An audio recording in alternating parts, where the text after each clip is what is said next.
Sadly, Leicester has failed in its bid to become UK City of Culture in 2017, losing out to Hull.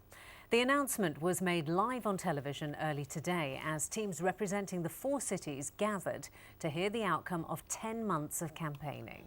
Well, despite being beaten to the title, there are plans to put on many of the scheduled events next year, and the Leicester bid team says the city can still benefit from the experience. Andy Bevan was there as today's result came in. The fingers were crossed, the breath was bated, the early morning media made their final predictions, and the choir stood by for a song of victory. Then at 7:44 a.m. in Westminster, Culture Secretary Maria Miller and competition judge Phil Redmond prepared to reveal the result. The UK City of Culture 2017 is Hull. As Hull erupted into an instant party, Leicester could only reflect on what might have been and on why it missed out.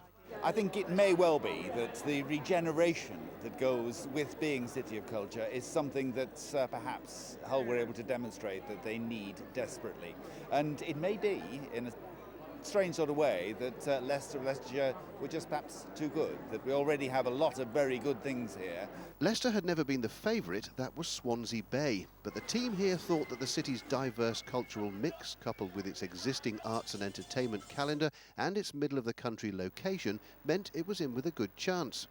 It's estimated that Leicester's bid cost around £125,000, and that bill was picked up by the city and county councils and the local universities.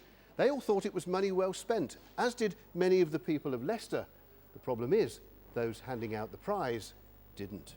Hull really stood out to the independent panel, and it's known as the most poetic city in England, and I think perhaps we should have always seen it as standing out from the crowd. The first thing Leicester's mayor did after hearing the result was to wish Hull all the best. But after wiping away a tear or two of frustration, the bid chairman had this to say to the winner. My message to Hull, probably through slightly gritted teeth, is congratulations, and I hope I get an invite to the opening party.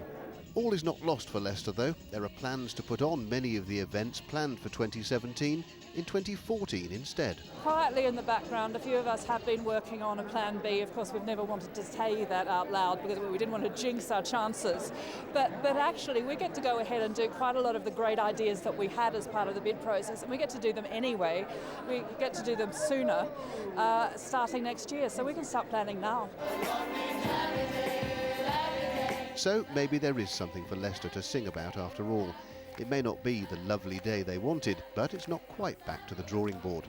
For now, though, it's probably best to head home and reflect, because this particular party is well and truly over.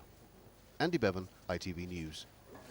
Yeah, well, they gave it a good go, didn't they? They did, and they've got the right attitude, haven't they? They'll do those things anyway. Yeah. Put all those plans into action. So now we're seeing